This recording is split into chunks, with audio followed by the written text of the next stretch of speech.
Everybody, welcome to another installation of the International Council of Psychologists webinars. Thank you for joining us wherever you are joining us from in the world. My name is Dr. Dominique Eugène. I'm one of the board members of the International Council of Psychologists, and I'm speaking to you today from Abu Dhabi in the United Arab Emirates. We have an excellent panel presentation today from the members of the Africa Neuroethics Research Group. The discussion will be led by Dr. Olivia Muchabane of Stellenbosch University in South Africa and Dr. Mary Bita of Aga Khan University in Kenya. And I'll be serving as the moderator for today's webinar. Before we get started with our presenters, I would like to share with you some more of the details for those who are joining us for the first time of these webinars. For those who are not aware of the International Council of Psychologists, the host of today's webinar, we are an organization of mostly psychologists with a focus on exploring psychology and human rights, dignity, and justice. Membership is open to all, and we invite you to explore what we do on our ICP website. I'll add that website to the chat shortly. Please note that we do have discussion groups. The opportunity to join ICP, we encourage you to join our discussion groups. If you'd like to know more information about the discussions that we have, please feel free to contact us. Again, I will put that information in the webpage on the chat. Please note that we have our upcoming Human Rights Day on December 10th. ICP Day is also Human Rights Day. We will have that information available for you if you'd like to join us on December 10th. It is open to all, and we encourage you to join us on that day. It's always so full of conversation and inspiration. So hope to see you then. That will be next week. Yay! A few housekeeping rules for those who are not aware. First, please ask questions in the QA section of the screen or via chat. We will try our best to get to all of your questions during the discussion. Second, we automatically send attendance certificates to all registered participants who are with us in the meeting for at least 40 minutes. So please, I know that this question always comes up. Yes, we do provide certificates of attendance, and we will have that available. It will be emailed to you directly from the email you used to register for this presentation. So if you have a different name that you're using or a different web page that you're using for this process, please get in contact with us so we could make sure that we deliver it to you accordingly. Wow. So again, this is only 40 minutes. If you stay with us within 40 minutes, we'll be able to send you the certificates. So please make sure you remember to do that. And yes, I will repeat that often because I know a lot of times people join us a little later. Now we would like to introduce to you our speakers for the day. We will be discussing the culturally aligned and community engaged approaches to co-create recommendations on the ethics of neurotechnology in Africa. Our speakers today, we have Michelle King, Bula Songo, Banele Banda. They're all masters of social science in the neuroscience candidates. And Mohidia Rafik, she is a PhD candidate. All of those individuals are in the Department of Psychiatry at Stellenbosch University in South Africa. Dr. Olivia Muchabane is a research psychologist and neuroethics researcher in the same department. Dr. Mary Bita is the implementation scientist specializing in mental health, while Vivian Nyadimo is the project manager and Sheila Dama, a research assistant, all at Aga Khan University's Brain and Mind Institute in Kenya. So without further ado, I pass it over to our presenters today. Thank you very much, Dr. Dominique, for this generous opening and also for the kind introduction. So we do have a few overview slides, and I hope that you are not hearing any background noise from my side. I am joining you from Cape Town at Stellenbosch University, as mentioned, where I'm a neuroethics researcher and also working on this project as the PI that we'll be discussing.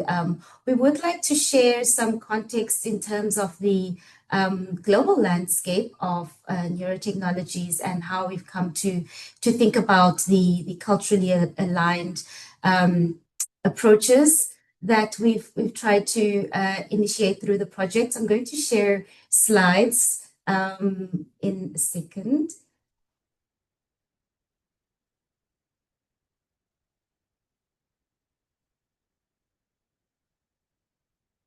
Thereafter, we'll be handing over to members of our team to share. So the disclosures from our side is we have no disclosures. We're sharing perspectives from research that has been conducted by our team, but also publicly available information on the global landscape of neurotechnologies. And we're starting off with a recognition of the UNESCO's efforts in terms of ensuring ethical recommendations for neurotechnologies. So in 2023, there was a call for initiating a document that can actually protect people from any harms that could be caused by neurotechnologies. And why was this initiated? So neurotechnologies have emerged as some of the interventions that can be used for people who have mental health and neurological conditions. As some may have read from the overview of this particular panel discussion, we are focusing on interventions for people with mental health conditions and neurological conditions. And one of the greater concerns that have come to play is the initiation and the inclusion of AI-driven neurotechnologies and the ethics and ethical issues that emerge when we're combining neurotechnologies with artificial intelligence. So our members of the team will speak very eloquently to different components and how we've engaged with this question in our own context. But in the context of UNESCO, an instrument was developed through a rigorous process which involved bringing together 24 experts to co-create a document that essentially can serve as a guide for the international community. It was adopted in November, so on the 12th of November this year, just a few weeks ago, less than a month ago. And this is the basis in which all nations would be taking forward to move forward in creating national strategies. Other organizations have also taken on efforts to try and ensure that guidelines are created to ensure ethics in neurotechnology use, particularly in their use interventions for mental and neurological conditions. And some of our members of the team will speak to these in UNESCO, in addition to United Nations, UNICEF, the World Economic Forum, OECD, the World Health Organization, and others. And I would encourage the listeners to go ahead and identify this document and familiarize themselves with it. It's really aiming to ensure the protection and also to ensure that we respect communities, particularly communities who have mental health conditions and neurological conditions and are in need of care, but also their freedoms, their human dignity also needs to be taken into account. Gender equality is also one of the key things that the document highlights. So there's a range of issues that member states or countries need to take into account for individuals, for groups, for communities, institutions, research organizations, but also the private sector needs to take into account when thinking about ethics and neurotechnology. The other aim is to also promote responsible development and use of neurotechnologies, as many startups are emerging, coming up with solutions to address this huge burden of mental health and neurological conditions that we have globally, but also in the African context. This is a universal framework, so we are very specifically aiming to identify and to co-create culturally aligned frameworks and recommendations that are informed by local realities and cultures. This is really to ensure that the recommendations can be implemented in ways that promote justice and equitable access and ensure solidarity amongst all our communities. So this is the team that has been introduced already. So we are working on this project, which is funded by the African Academy of Sciences and the Bill and Melinda Gates Foundation. We're based at the two institutions of Stellenbosch University and Aga Khan University's Brain and Mind Institute. And we've been working with various aspects of the project. I'll let the team members speak directly to which parts they've worked on. But this is really because we're realizing this huge issue of at least 1 in 8 people in the world having a mental or neurological disorder, and the fact that a lot of these individuals who have disability adjusted life years that are reduced are living in low and middle income countries. And in the African continent specifically, we have 116 million people who were reported in 2021 or estimated to have a mental health condition. So we know that in terms of access to psychiatrists or psychologists, we have very limited resources on the continent. So I'll also just briefly just indicate that this project that we're working on focuses on the research collaboration. It also is innovative in the sense that we are really intentional about identifying culturally sensitive methods to engage with our participants, but it also aims to build capacity amongst the master's students of the project, the project manager and research assistants across our contexts. So we've really taken on to do the study because no policies exist in the African context for neuroethics, and we designed the project so that we can identify and engage with different partners through the project using a modified deliberative Delphi approach, engaging communities and the public to ensure that we are able to develop recommendations and priorities for our context. So I would like to share, we've spoken about this in numerous platforms and really including the different partners of conventional and non-conventional experts, developers, policymakers, caregivers, community leaders, traditional and mental health experts, and trying to ensure that it's contextually and culturally grounded, to ensure that African priorities are taken into account as one of the core aims, and ensuring that it's done in culturally grounded ways. So I'm just going to hand over to the next person in our team to speak about what is neuroethics and why do we need these ethics, and why do we need culturally aligned ethical recommendations for neurotechnologies in our context. So please go ahead, Michelle. Thank you. Thank you, Dr. Machabane. Good day, everyone. As mentioned, I'm Michelle King, a MSc Neuroscience candidate in the Department of Psychiatry at Stellenbosch University, and I'm also a student member of the Africa Neuroethics Research Group. Our group aims to contribute to the establishment of culturally and contextually relevant neuroethics guidelines for neuroscience advancements in and for Africa globally.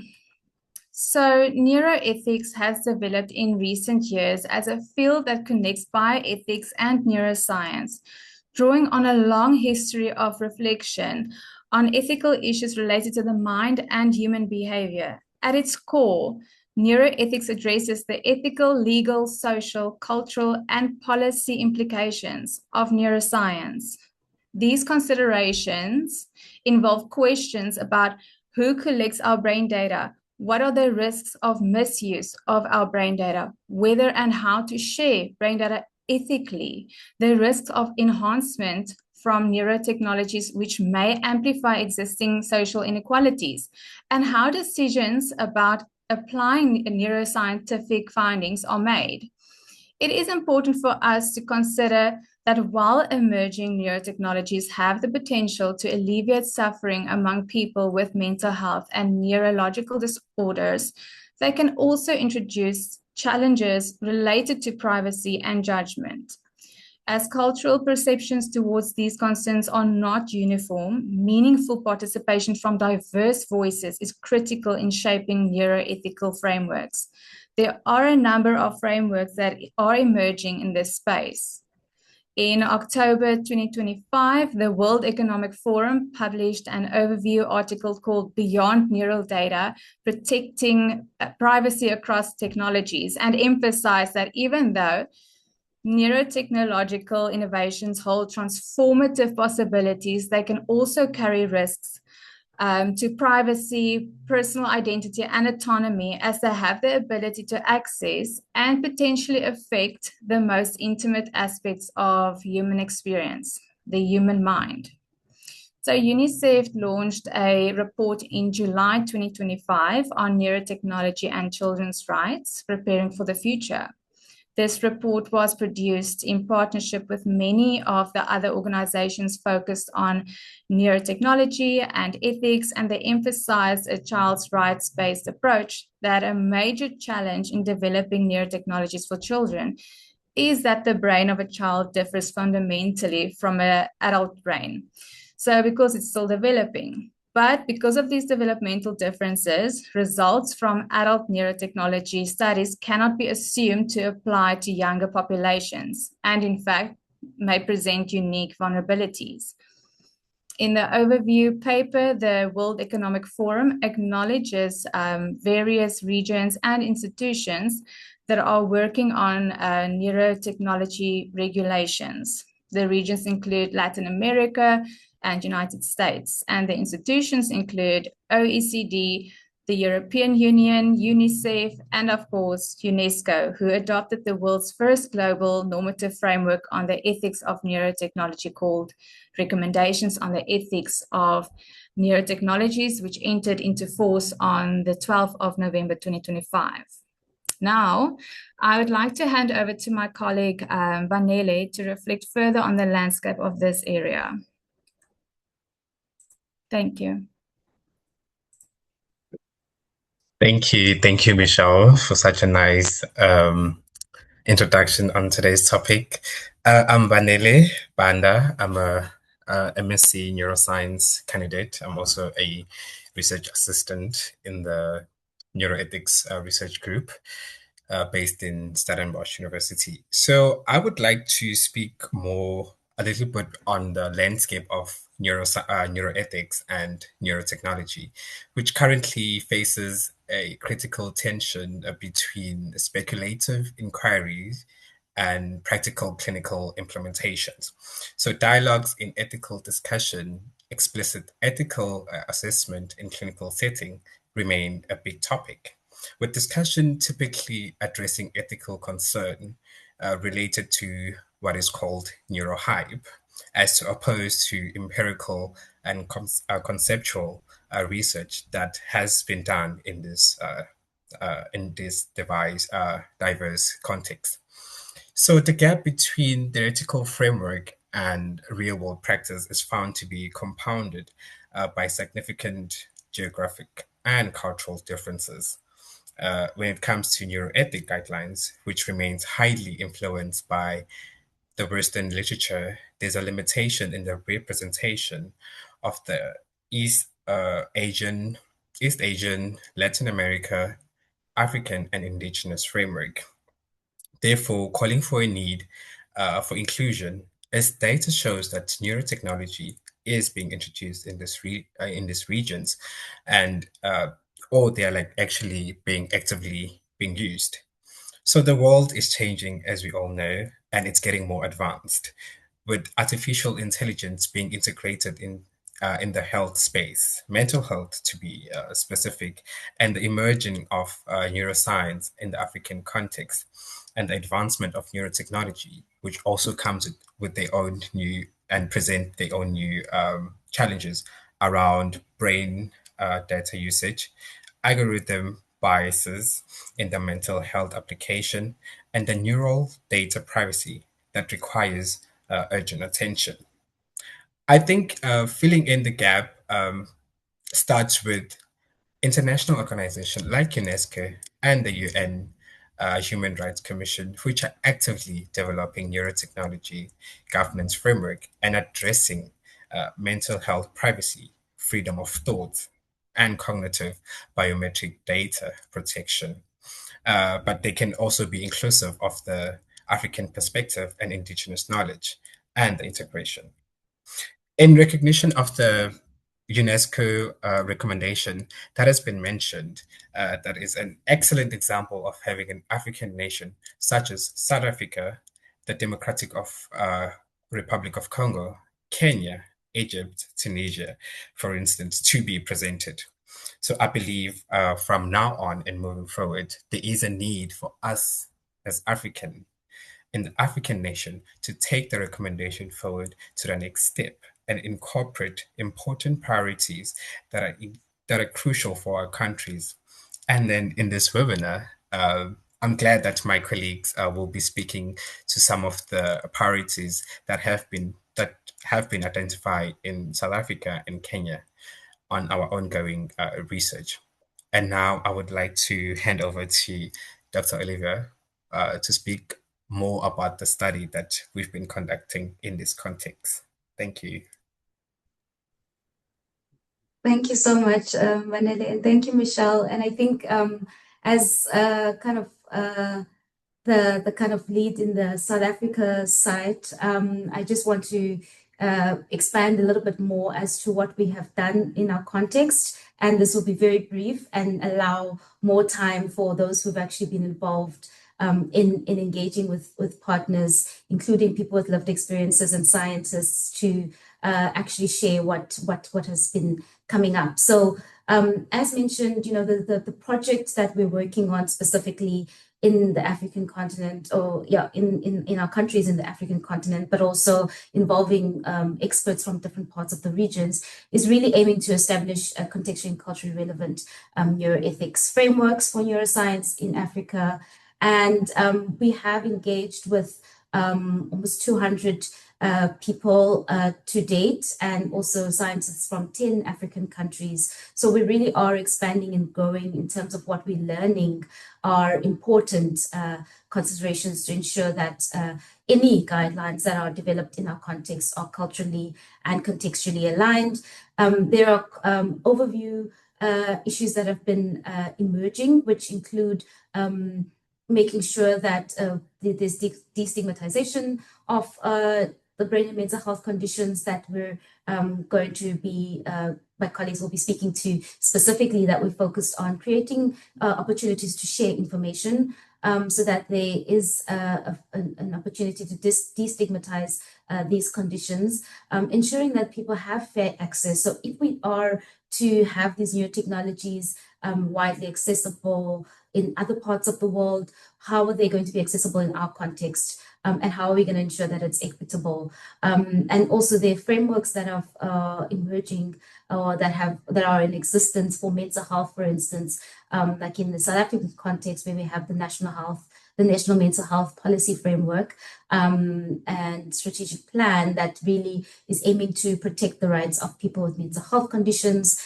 And of course, we have a privacy regulations, the POPIA that I mentioned earlier on, but also following ordinary principles that relate to ethics, such as making sure that we make sure that people are not harmed from being part of research or any clinical interventions. I think our contexts are similar and mirror in many ways, but the rate of progress does differ. And some of our colleagues have kind of alluded to some of the gaps and some of the areas that still need to be expanded on. I just want to hand over to my colleague, Dr. Mary Bita, to speak to the Kenyan context and also some of the regulations and policy frameworks that are emerging there. Thank you. Thanks, Olivia. And I'll just begin by apologizing that the nature of the context that I work in, which is rural coastal Kenya, in a place called Kilifi, such that we always have to choose between a very good internet connection and a lot of background noise, or a lot of silence and barely any internet. So my sincere apologies if you hear a lot of noise in the background, but I'll do my best to project. So a lot of my talk will be focused on epilepsy, and this is because this is what I centered my work for this project on. But I think the picture that I'll paint as I discuss applies to many neurological disorders and indeed mental health problems. Because in fact, in many of our settings here in Kenya, we are not able to disentangle neurology and psychiatry because of the nature in which our patients present and the limitations in our resources to support these patients, as I will be describing.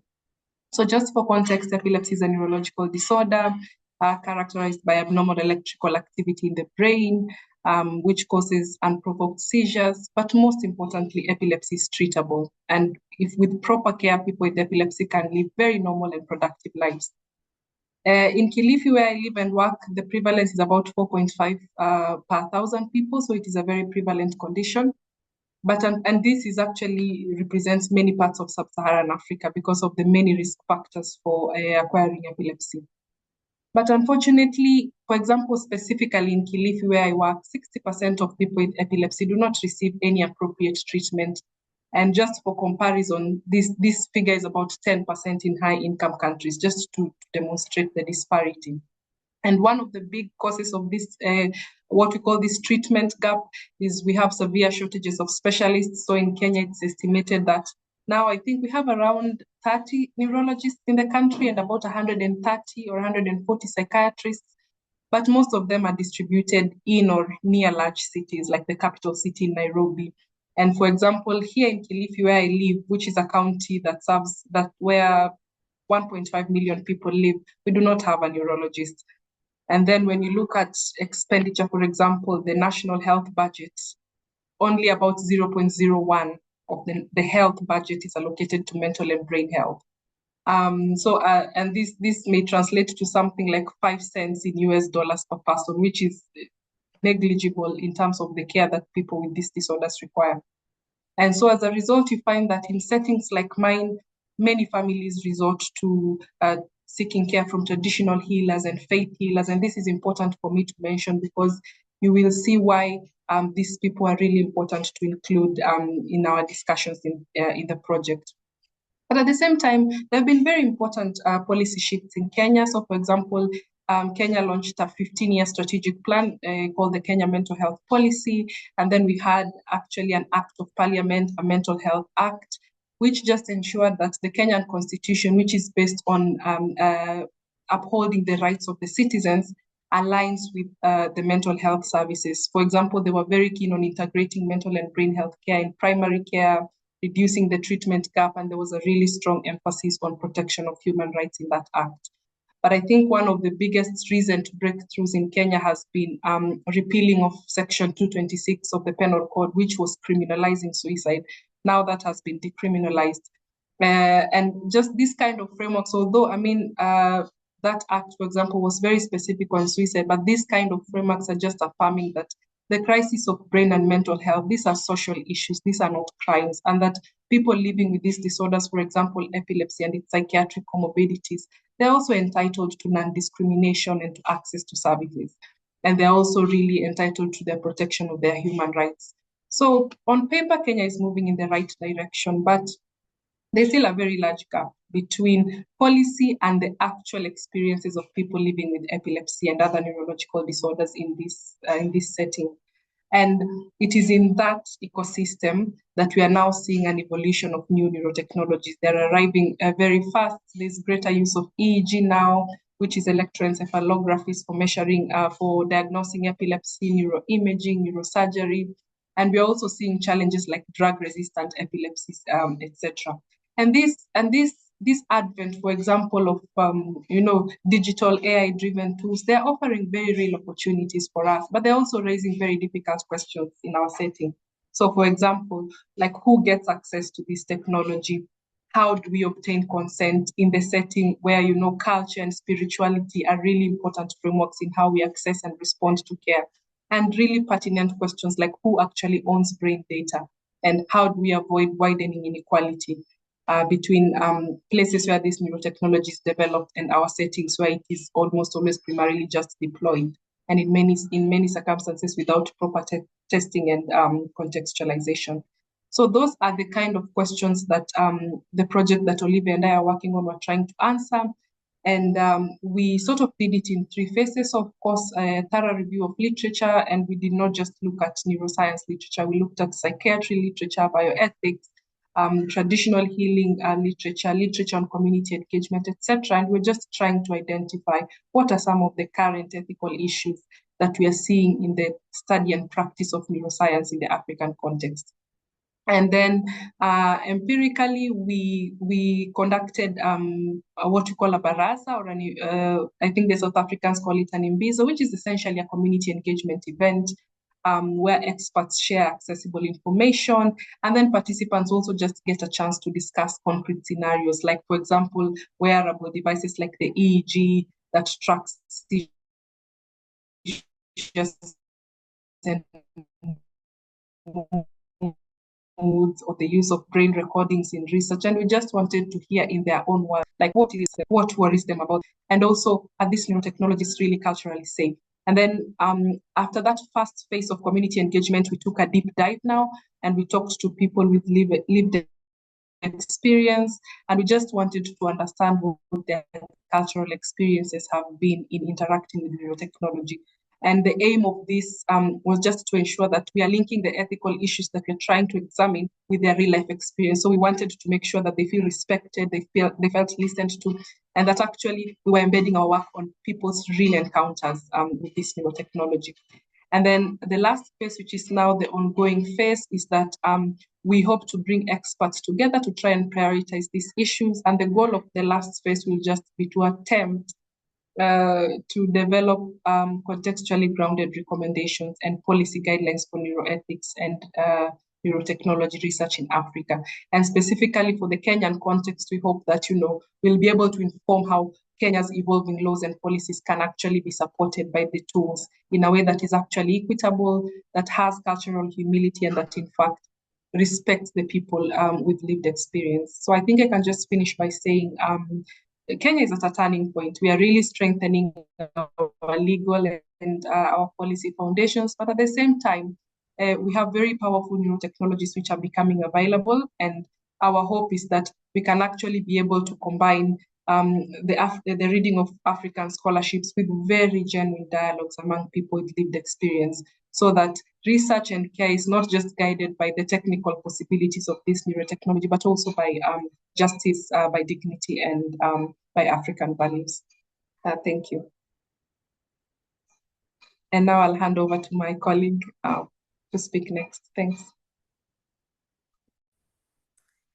Thank you so much, Dr. Mary.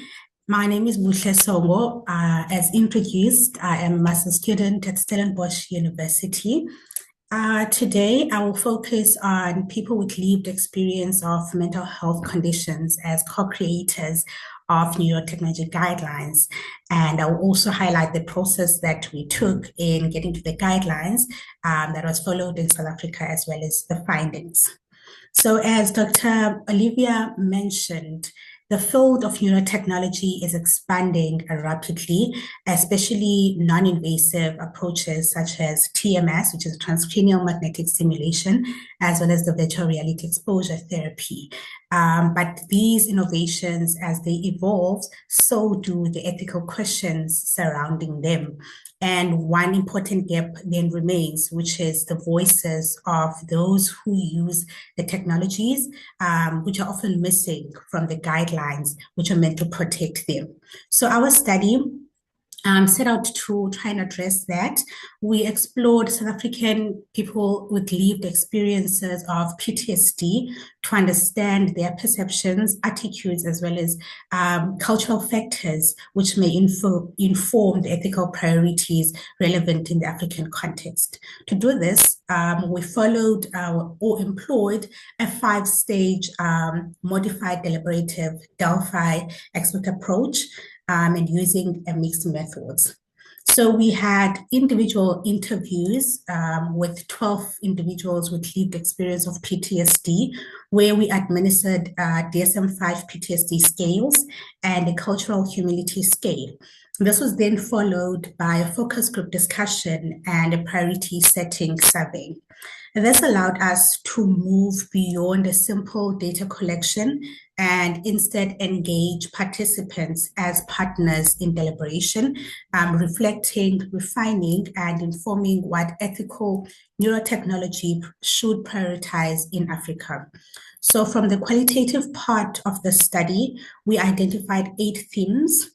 These were related to perceptions of the non-invasive neurotechnologies, attitudes towards the use of the non-invasive neurotechnologies as treatment, as well as cultural considerations. that shape their acceptance as well as trust. So these themes further guided then the development of our final neuroethics priority setting survey, which was administered to people with lived experience telephonically. And after then consolidating the findings across the different stages of the modified Delphi approach, 5 Africa-specific neuroethics guidelines then emerged. And together, these guidelines and themes informed our work on establishing local priorities, emphasizing that neurotechnologies in Africa must be rooted in local realities and co-developed with people whose experiences and cultures shape its use.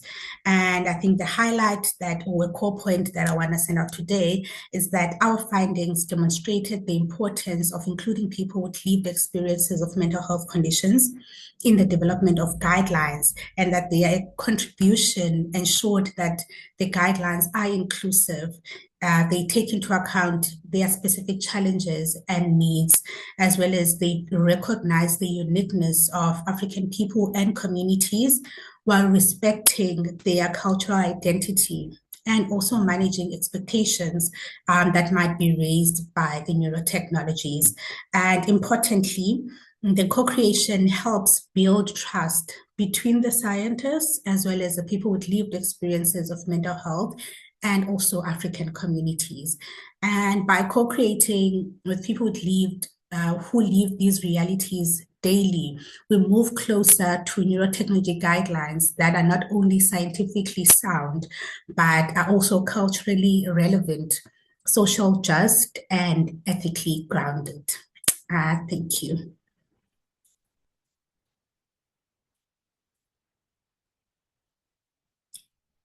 So I will pass it over to our next team member. Thank you so much, Buke. My name is Sheila Dama, a research assistant from the Aga Khan University, the Brain and Mind Institute, and I will speak to the Kenyan context. Same method was applied, which is a 5-stage modified Delphi approach while using mixed method. We engage participants as partners in deliberation, reflecting, refraining, and informing, which is in this context what I'm going to share here. And it reflects the lived experience or the voices of the lived experience, especially in the rural parts of coastal Kenya, which is in Kilifi. And for this study, our lived experience were people living with epilepsy. For the qualitative part of the study, which included 20 in-depth interviews and 3 focus group discussions, 7 themes emerged, which upon reflection, they show what ethical, usable, and equitable neurotechnology must look like in real life, not in theory, but in the rhythm of everyday challenges, choices, and hopes. So our first theme is on education and empowerment. Participants asked for clear, culturally sensitive information about neurotechnology, what it is, how it works, and what it can do and what it cannot do. So when people understand the tools meant to serve them, they can consent with confidence, advocate for conviction, and make informed decisions that reflect their values and realities. Secondly, I will talk about equity and access. So the promise of neurotechnology means a little if it cannot be reached. And in this context, when talking about the coastal region of Kenya, to be precise, Kilifi, and I will talk about the EEG machines, where it's not available in public facilities. It's only available in few private centers, and it's offered at a cost and not easily accessible. So the ethical guidelines must address fair distribution, subsidized cost, and pathways, and the public sector capacity. So diagnosis and care are not privileges, but right for these people living with this condition. Thirdly, it's on autonomy and consent.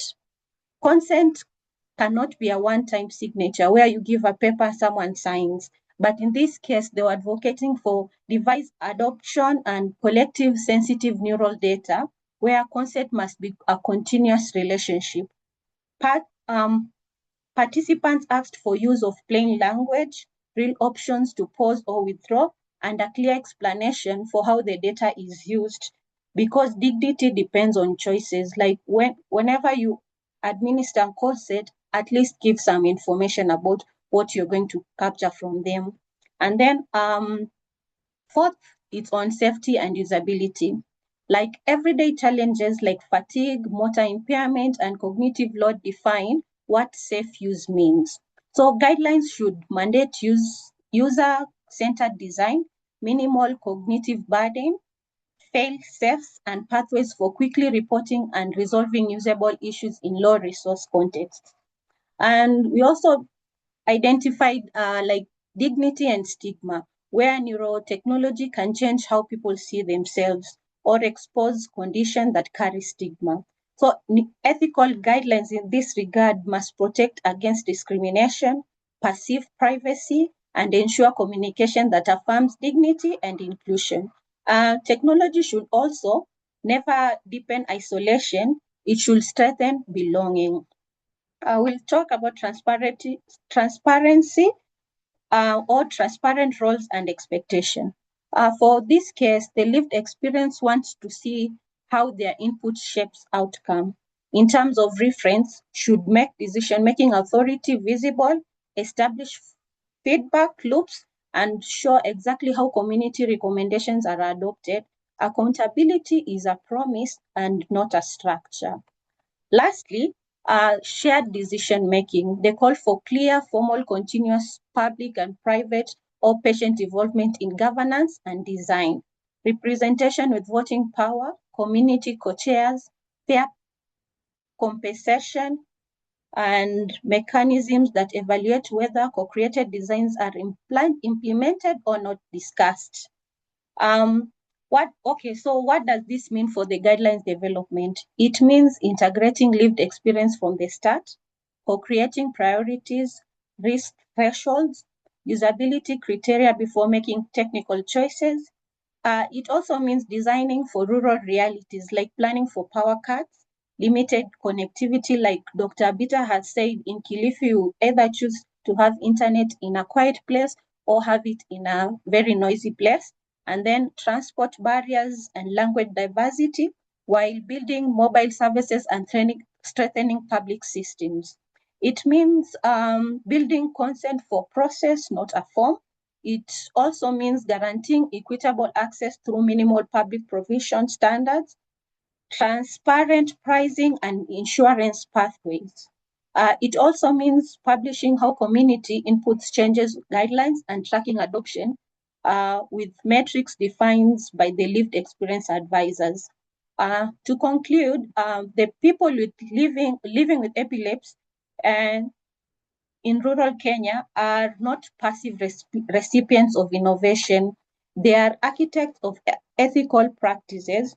They bring indispensable knowledge of what neurotechnology must deliver, accessible information, fair access, ongoing consent, real-world safety, transparent governance, dignity, and shared decision-making. Thank you so much for listening. I will pass it to the next presenter. Thank you so much, Sheila. So, in the African communities, we always have questions about the brains are not just medical. They are spiritual, they are social, and they are deeply cultural. So when we introduce neurotechnology into these spaces, we are not only placing electrons on a scalp, but we are touching on identities, beliefs, and histories. Vivian Yadimo, and I'll be taking you into the perspectives of the scientists upon which we conducted qualitative interviews with them, one-on-one engagement on in-depth interview. And again, we conducted the neuroethic baraza, where we had a group of scientists, the neuroscientists, the clinician, neurotechnologists, the activists, ethicists, and policymakers. And we were just trying to figure out how can we actually co-create the ethical guidelines for neurotechnologies to honor our realities rather than copy-pasting it from somewhere else. So I will briefly highlight the 5 themes that actually emerge from this conversation. And I'm actually glad to note that the perspectives of those with lived experience of epilepsy within the Kenyan context, there are some of their perspectives actually correlate well with the perspectives of the scientists. So the major highlight that actually the scientists mentioned was the unequal distribution of neurotechnological devices and services within the Kenyan context. And I won't expound more on this because their view is similar to that ones of those with lived experiences of epilepsies, where we actually have these devices distributed in the urban areas and in the private facilities, just as we have been told. But just to add a little bit on that is that they actually raised concern about the inclusivity during the development of these neurotechnological devices, where we find that we import these devices, but do they actually correlate within the African context or within the Kenyan context, within the cultures? And they mention quite some disparity in terms of like we, the Africans, we have like the Afro air textures, which actually limit sort of like the sensitivities of the neurotechnological devices that are being used. And they felt like such gaps to do with the infrastructural gaps should actually be incorporated within the development of the neurotechnological frameworks. Issues to do with awareness and capacity building was equally mentioned, whereby the scientists actually noted that there is limited information about these neurotechnological devices within the community. And this is because there is limited access to them. And therefore, they sort of like perceive them as something foreign. And therefore, the usage and adoption of these devices will definitely be limited by that. But they, however, looked into creative ways in which we can actually create this communication to the community members. That is by using the creative art methods like the infographics to illustrate to them how these devices work, carrying out like a storytelling, using maybe a lived experience personnel who had actually used these devices and their condition is well managed, and also using the languages that they actually understand, so that we can actually create awareness about these neurotechnological devices to them. But the limited information is not only to the community members, it's actually also limited to the clinicians and the early career scientists, who actually mentioned that due to the limited exposures and also limited knowledge that is actually being shared within the curriculum system, they actually have limited knowledge about these neurotechnologies. So this clearly tells us that ethical practice actually requires far more than the device itself. It requires education, training, mentorship, so that we can actually incorporate all these bit of information to enable our community to understand these neurotechnological devices, as well as the front pioneers in operating these neurotechnological devices, who are our medical staff. So issues to do with awareness creation and capacity building should actually be incorporated within the neuroethical frameworks. The third theme that actually emerged is a major one that we are actually looking into today within this webinar, that is the ethical frameworks and the roles of the scientists as the co-creators of these devices. So we've actually noted that most of the guidelines that we're using are from westernized part of the country. But we Africans, we have our distinct cultures, we have our clinical realities and our research constraints that we are actually handling. So the scientists looked at themselves as the active co-creators of the guidelines of these devices and not only the consumers. So they actually indicated 5 items that they feel needs to be incorporated within the ethical guidelines. So first of all is the issues to do with the development of a more structured consent process that should actually be used during the usage of these neurotechnological devices on our patients. And secondly, who actually qualifies to operate these devices? That should actually be clearly dispelled. And consideration of the cultural identities, our belief system, the gender, the age, and the vulnerability of different personnel within our community should actually be considered. And the fourth item is a collaborative approach, where, as the other scholars have actually indicated, involving those with lived experience, involving the community members, involving the clinical practitioners and the policy makers in the development of these frameworks. And lastly, we African, we also have to acknowledge the fact that decision making about the usage of these neurotechnological devices does not come from the patient alone, but is actually involved families, caregivers, and the community as well. And therefore, the issues to do with relational ethics should actually be considered during the usage of these neurotechnological devices. The second last theme that actually emerged was on evidence and global collaboration. So scientists actually noted that very few limited researches have actually been conducted within the African context that actually touches on the neuroscience, on the neurotechnologies. Approximately around 5,129 studies were actually mentioned by a researcher as the only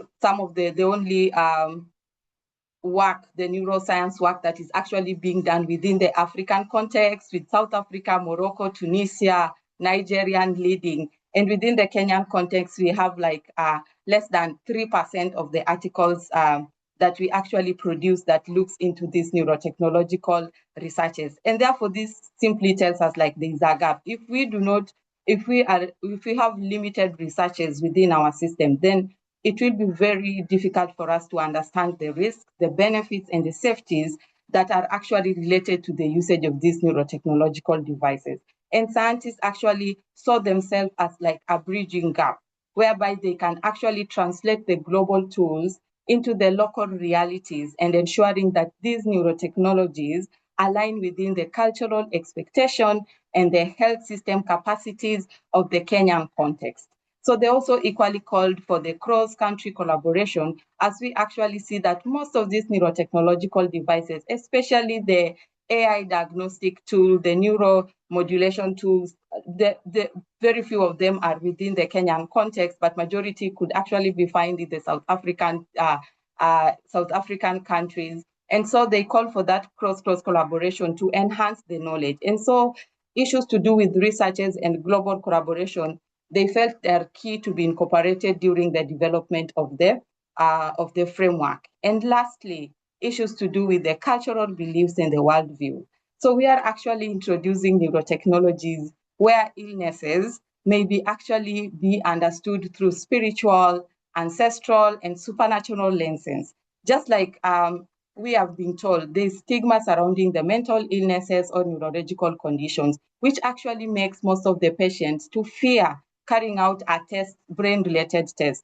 So scientists actually looked at some of the perceived ideas of these neurotechnological devices by the community members, like some of them seeing EEG, like causing madness, MRI resembling a coffin, and usage of these neurotechnological devices causing fertility, loss of libido, and therefore they actually call upon it, the fact that we are not actually supposed to erase the cultures or the belief system of our community members. But what we are supposed to do is we are supposed to honor, engage, and we build trust with the belief system. And then we respectfully introduce these neurotechnological devices, which may actually have the possibility of countering the stigma, of restoring their dignity, and also support their identity. So in summary, the study shows that scientists across Kenya recognize the immense promise of the neurotechnological devices, but they also understand deeply that ethical integration requires you address inequality, you strengthen awareness, you develop contextual guidelines, and you invest in research and engaging meaningfully with the culture. So that's to say, ethical neurotechnology in Africa cannot be important. It must be co-created. Thank you, and I'll on over next to the next speaker. Thank you so much, Vivian. As mentioned before, my name is Maadia Rafiq, and I'm a PhD candidate in psychiatry at Stellenbosch University, and I also work on the African Neuroethics Research Group. So I just would like to highlight some key points that was made during this discussion and the takeaway messages of our conversation. So as we know, neurotechnology is advancing rapidly. It offers incredible opportunities, but it also raises serious ethical challenges, particularly around privacy, identity, and the protection of vulnerable groups such as children and marginalized communities. This makes it essential to develop culturally grounded, decolonial, and inclusive neuroethics guidelines. Globally, institutions such as the World Economic Forum, UNICEF, OECD, and UNESCO are responding with regulatory frameworks. Yet, in our context, it is clear that African perspectives must shape these policies to ensure that they reflect local realities, values, and lived realities. Current neuroethic literature has significant gaps. There's a persistent divide between theory and practice, and voices from non Western regions or the global South, which often remain absent. To address this, global governance must intentionally include African and indigenous perspectives, supported by empirical, community engaged, and interdisciplinary research that tracks ethical implications over time. The UNESCO recommendation on the ethics of neurotechnology, informed in part by African experts and organizations, highlights the need to consider local realities and context specific priorities. Our project builds on this by co creating ethical priorities in collaboration with both conventional scientists and non conventional knowledge holders, such as traditional healers, as well as people with lived experiences. Thus far, we have ensured that we employ culturally rooted and decolonial engagement methods like the Imbizo hosted in South Africa and Baraza in Kenya, which help us address historical mistrust and surface shared priorities and challenges around neurotechnology for neurological and psychiatric conditions in Africa. In both South Africa and Kenya, we were very intentional about working with people with lived experiences from under resourced and underserved communities, from rural areas and township communities whose voices and perspectives are often overlooked.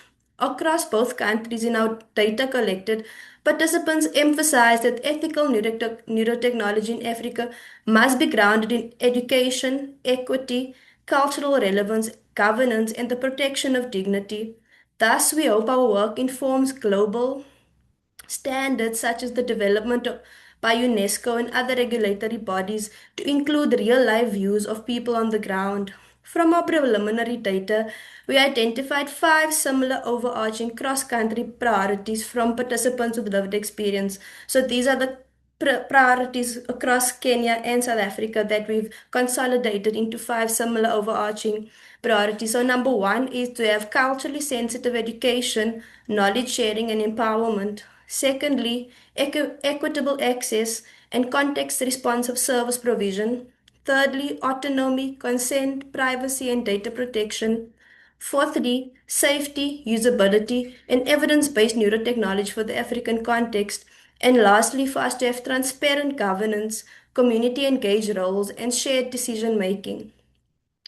In conclusion, our work in South Africa and Kenya shows that decolonial community engagement is not optional.